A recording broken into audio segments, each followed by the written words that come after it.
자, 부동산 시장에는 주거용 부동산과 상업용 부동산이 있겠죠. 그죠. 주거용 부동산의 대표가 아파트고요. 이 상업용에는 크게 중대형 상가와 네. 소형 상가가 있어요. 네. 그 말고도 오피스가 있고요.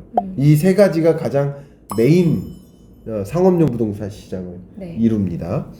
그럼 이 상업용 부동산 시장 안에서도 특히 중요한 게 중대형 상가인데요. 코로나19 상황에 모든 자산 가치가 다 올랐죠. 네. 한 가지 자산 가치만 안 올랐어요. 상업용 시설? 상업용 부동산. 왜냐하면 폐업이 많았기 때문에 그래요. 지금 2년 정도가 됐잖아요. 그러니까 1년 정도 됐을 땐 폐업을 안 했는데 왜냐하면 임차 계약 기간이라는 게 있고 그 계약 기간 안에는 어쨌든 임차료는 내야 되고 사업을 해야 돼요. 결국 2년이 되는 지점에 폐업이 집중된다라고 이미부터 얘기를 했었습니다. 계속 폐업이 이어지기 때문에 상가의 공실이 늘고요. 네. 근데 상업용 부동산 시장은 공실률을 봐야 되는데 소형 상가 공실이 떨어졌어요. 이미 21년 상반기. 공실률이 떨어졌다고요? 네. 그러면은 괜찮아진 거 아니에요? 예, 왜 괜찮아졌을까요? 오, 그러게요. 중대형 상가의 공실률은 계속 늘어나는데 규모를 줄인 거 아니에요? 폐업을 했잖아요. 네. 20명 정도 데리고 식당 하시던 그러니까. 사장님이 정리한 거예요. 폐업한 거예요. 자영업자는 취업하지 않는다. 자영업자는 폐업을 했지만 먹고 살 수단이 여전히 식당인 거죠. 그렇기 때문에 식당 창업을 하지만 이번에는 1인 창업을 하는 거예요. 그래서 소규모 상가는 오히려 줄었고요. 공실률이. 중대형 상가의 공실률이 계속 늘어나고만 있고요. 물론 21년 한 해 동안에도 소형 상업용 부동산 시장도 공실률이 조금씩 올라가고는 있지만 중대형 상가의 공실률이 가장 높게 올라가고 있습니다. 근데 이 공실률이 조정되는 지점이 있겠죠. 지금은 모를 수 있지만 공실률이 고점을 찍는 지점이 있겠죠. 그 지점은 아마도 폐업 열기가 이제 멈추고 창업 열기가 다시. 살아날 때 우리나라 전체 취업자가 2,700만 정도 돼요. 그 중에 대략 6,700만 명 정도가 자영업자입니다. 5분의 1, 4분의 1 정도가 됩니다. 이 코로나19로 취업자가 줄었잖아요. 근데 모두가 준 게 아닙니다. 상용 근로자의 취업자는 늘었어요. 그리고 임금 근로자의 취업도 늘었어요. 자영업자가 줄어든 거예요. 자영업자가 많이 줄면서 폐업으로 연결된 거고 공실이 올라간 거죠. 그죠. 근데 공실의 고점을 찍고 이제 떨어지기 시작하는 지점에 상업용 부동산 시장 가격이 저점을 형성하는 구간이겠죠. 그래요. 그럼 어떻게 할 수 있어요? 예. 언제일까요? 제가 늘상 말씀드렸던 게 22년 상반기 특히 1분기일 가능성이 높다.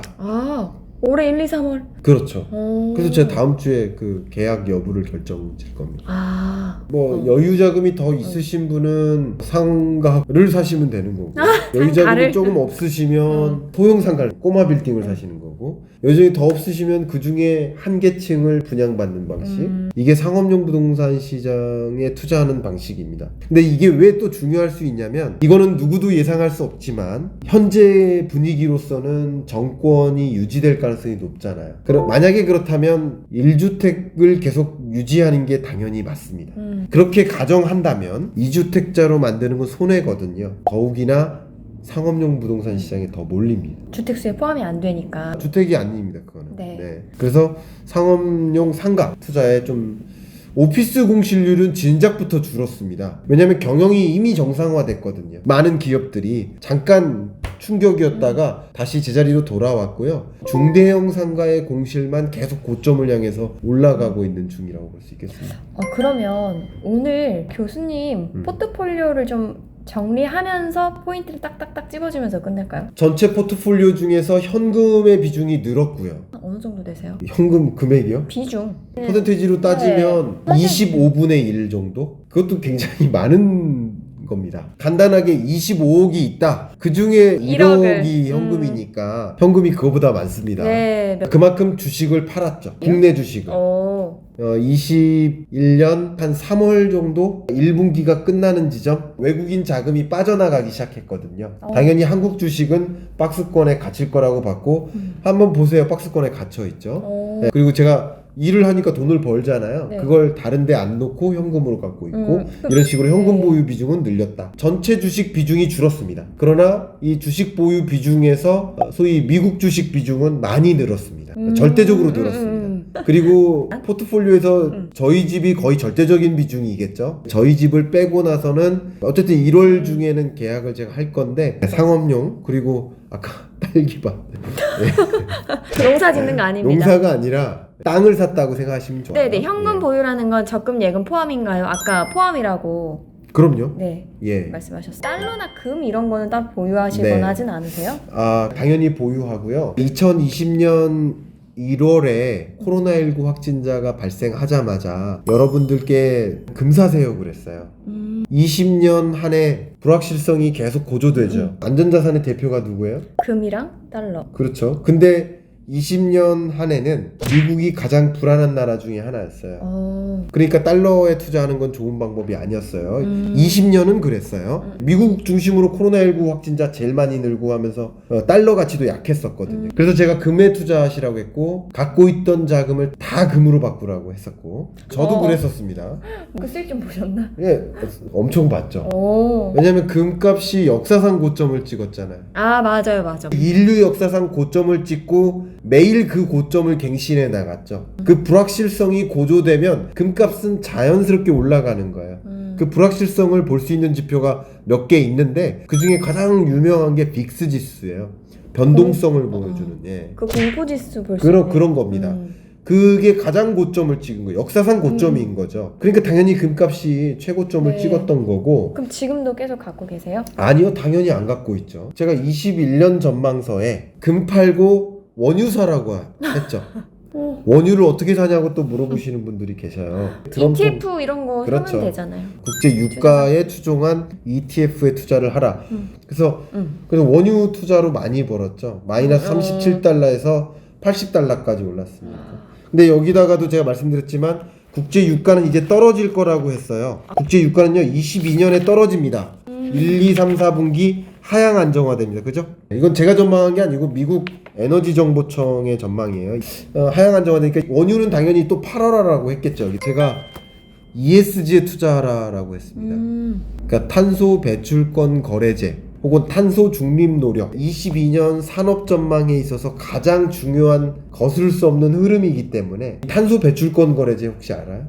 설명드릴까요? 네, 조금 설명 주시면 좋을 이렇게 것 같아요. 생각하시면 제일 쉽습니다. 종량제 봉투 있죠. 네. 그걸 이제 못 산다고 생각해봐요. 정부가 준다고 생각해보세요. 그만큼만 버려야 돼요. 그걸 기업들한테 적용한 컨셉이 탄소 배출권 거래제예요. 그러니까 A기업이든 B기업이든 탄소 배출을 요만큼만 해 라고 정해놔요. 그리고 더 이상 배출하면 과금을 엄청나게 내야 돼요. 근데 재미있게도 A기업은 탄소 배출량을 줄였어요. 그럼 저감한 양만큼을 필요한 기업한테 팔을 수가 있어요. 이것을 거래할 수 있게 한 게 탄소 배출권 거래제예요. 굉장히 중요합니다. 여기 네. 워십님이 3달 전부터 탄소 배출권 미국 ETF 사서 이득 보고 있습니다. 네, 제가 계속 그거 사라고 말씀드렸고요. 히히아님이 ESG에 그래서 어떻게 실제로 투자해요? 탄소 배출권 거래제에 투자하라라는 것은 우리나라에도 탄소 배출권 거래 가격이 있죠. 이게 계속 변동해요. 네네. 이 변동하는데 계속 우상향하겠죠. 네.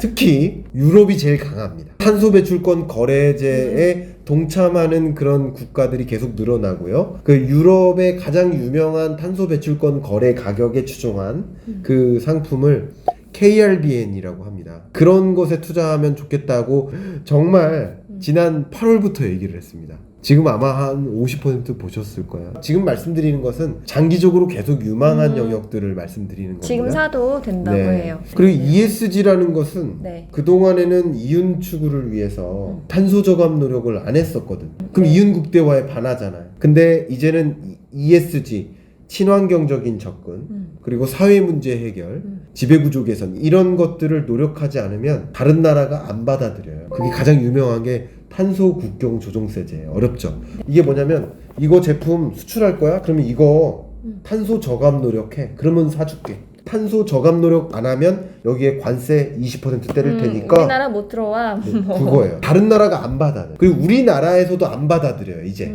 심지어는 소비자가 안 받아들여요. 환경의식 수준이 굉장히 높아졌기 때문에 그래요. 네네. 당연히 탄소 배출권 거래제뿐만 아니라 기업들이 ESG적으로 경영을 시도할 수밖에 없어요. 그러니까 당연히 ESG 영역에 투자를 하는 것이고요. 장기로 봐도 되겠네요. 그럼요. 이런 행보는 정말 뚜렷한데 여러분들이 투자를 하실 때도 고려하는 여러 가지 조건이 있잖아요. 네. 유망한 산업인가. 근데 유망한 산업인가 말고도 ESG적인 기업인가. 이것도 주식 투자할 때 굉장히 중요합니다. 테슬라 같은 경우는 디지털이 굉장히 유망한 영역에도 있지만 ESG를 이끄는 기업이기도 그죠. 해요. 이 ESG ETF 상품들도 굉장히 많습니다. 미국에 있는 ESG ETF 상품으로 좀 보면 되겠네요. 네, 그죠? 아주 유망할 수 있겠습니다. 국내. 알겠습니다. 포트폴리오상에 그런 것들을 더 담는 게 좋겠죠. 제가 좀 강하게 말씀드리면 2020년까지 이 시대를 좌지우지했던 네. 가장 강한 그 트렌드가 4차 산업혁명이었죠. 네. 근데 21년 이후에 가장 강한 게 ESG? 네. 아. 적어도 5년 동안에는 이걸 굉장히 강하게 억누를 것입니다. 네, 원자재 ETF요. 아, 이거 하나만 더 말씀드릴까요? 여러분, 이 거스를 수 없는 그 네. 탄소 중립적인 노력에서 네. 석탄 생산은 계속 줄어요. 화력 발전이 줄어요. 그걸 대체하는 게 뭘까요? 전력량은 더 필요할 텐데.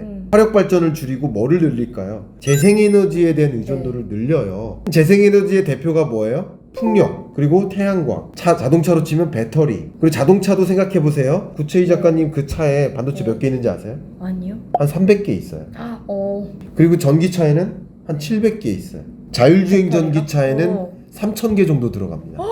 그러니까 반도체 수요가 계속 늘죠. 그죠? 네. 그러니까 이런 것들을 구성하는 주요 비철 금속 광물이 있습니다. 대표적으로 구리라든가, 구리는 절대적으로 필요해요. 구리, 흑연, 흑연이요? 팔라디움, 히토류, 리튬 이런 것들이 다 들어가요. 21년까지는 국제유가 높았고 네. 또 식료품 가격이나 다른 에너지 원자재 가격이 다 높았죠. 네. 근데 22년에는 이게 떨어집니다. 상승세가 둔화됩니다. 대신 딱 한 가지 부류의 원자재 가격은 계속 올라갑니다. 그게 비철금속 원자재입니다. 금방 말씀하신 5가지. 네. 아, 그럼 이거 관련해서 ETF나 이런 거 보셔도 되겠네요. 이걸 다른 말로 에너지 전환 광물이라고 합니다. 이런 에너지 전환 광물에 투자하라. 이게 ESG에 투자하는 겁니다. 정리 말씀드리면 네. 22년에는 코로나19 이전 수준으로 경제가 돌아갑니다. 네. 코로나19 이전 수준으로 네. 경제 규모 면에서 총량적인 네네. 면에서 이 충격 이후 다시 제자리로 돌아가는 시점이에요. 다만 그 내막을 들여다보면 정말 엄청나게 바뀝니다. 네. 돈의 가치가 변화하죠. 또 자산 시장이 변화하죠. 상업용 부동산 시장은 또 다른 변화가 있죠. 네네네. 그리고 산업의 변화, ESG, 탄소 중립과 같은 이런 또 무궁무진한 변화들이 있죠. 그래서 제가 강조하고 싶은 것은 22년 어떤 변화가 내 앞에 전개되는지 그 변화를 들여다보는데 투자하라. 그게 가장 잃지 않는 투자가 아닐까 이렇게 추천 인사드립니다. 와, 올해는 현금 보유 늘리고 국내보다 미국 주식 그리고 ESG 관련 그리고 마지막에 말씀 주신 에너지 전환 광물 네. 그쪽 여러분 늦은 시간까지 이렇게 라이브 봐주셔서 감사하고요. 이게 처음 시도하는 거라 원래 좀 미흡한데 다 이해해 주실 거라고 믿습니다. 오늘 고생해주신 저희 김강석 교수님께 마지막 박수를 드리고요. 여러분 수고하셨습니다.